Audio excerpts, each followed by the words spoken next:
Hey everybody, JCB here with the Awesomist, and you're watching the Awesomist Explains.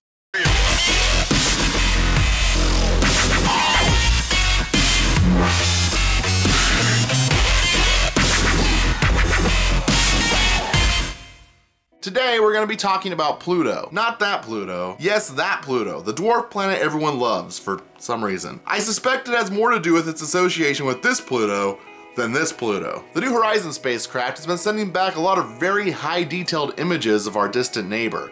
This has sparked a new interest in the once ninth planet's so-called demotion to dwarf planet status. These photos, coupled with our newfound knowledge of the dwarf planet, including the fact that it has an atmosphere, has rekindled the old arguments about whether or not Pluto deserves to be a planet, which has of course sparked a lot of curiosity about why Pluto's status was changed in the first place. So let's start with why this was even a subject for discussion. As technology in our telescopes grows by leaps and bounds, so does our ability to spot objects both within and beyond our solar system. New planets are being discovered every year. In fact, there's a link to an Awesomist Quickie about the so-called Earth 2.0 in the description below. But until 2006, there wasn't a solid universal definition of what constitutes a planet. And if you don't think people are dumb enough to just start calling everything they see in space a planet, consider the fact that over the course of human history, the planet count in our solar system has changed dramatically.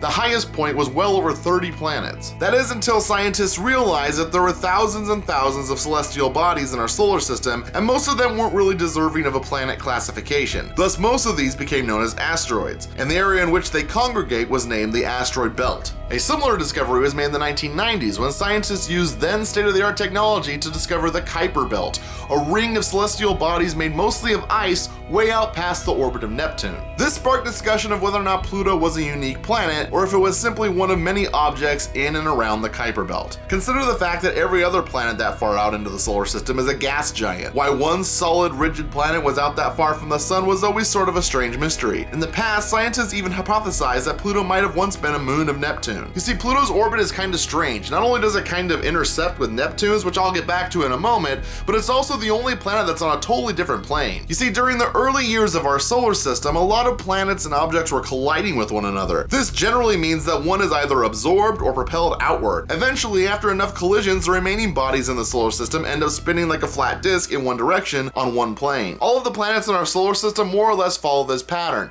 and while none of the planets are perfectly aligned, Pluto is the most out of place with an angle of 17 degrees. This means it climbs and dives as it orbits the sun, while the other planets stay relatively flat. And while none of that alone was enough to demote everyone's favorite animated puppy planet, the discovery of literally thousands of Pluto-like objects in the Kuiper Belt, some larger like Eris, sparked the conversation that led to a concrete definition of what constitutes a planet. So what does it take to be a planet? Well, there are three requirements an object must meet in order to be given that status. First, the candidate has to be in orbit around the sun. Pluto does meet this criteria. It has a strange orbit, but it does orbit the sun nonetheless. Second, the candidate must have enough mass to maintain a nearly round shape. I have to assume this is meant to exclude large asteroids and gas clouds that, while large, can be really any shape. Planets, as defined here, tend to start round and are able to maintain their roundness throughout time. Pluto definitely meets this criteria as well. And third, the candidate must have cleared the neighborhood around its orbit. Now this is the one that Pluto fails. Not only are there hundreds, maybe even thousands of other objects in Pluto's orbit that it has yet to absorb or deflect, but it doesn't appear to ever be possible to do so. And sure, one can argue that Earth also has a great deal of celestial bodies in our orbit, giving us the chance to witness spectacular meteor showers every summer. But meteor showers are in effect the Earth absorbing these smaller bodies. The Earth clears its orbit by quickly dispatching with anything it crosses paths with. But even if that wasn't the case, Earth never crosses the orbit of another planet. Unlike Pluto, whose orbit crosses right through the path of Neptune. Granted, the orbits are so different that there's virtually no possibility of the two colliding, this technicality is still unique to Pluto. Now it's important to remember that this list wasn't designed with the specific intent of excluding Pluto, nor was it the fault of any one particular scientist, though Neil deGrasse Tyson is often blamed for the decision. Basically, a definition was created that set the bar for planet classification, a bar that Pluto nor any of its cousins could ever reach. This angers and confuses a lot of people, but when you consider the fact that there are thousands thousands of very similar objects in the Kuiper Belt, some much larger than Pluto, you have to wonder why Pluto deserves to be called a planet and these other objects don't.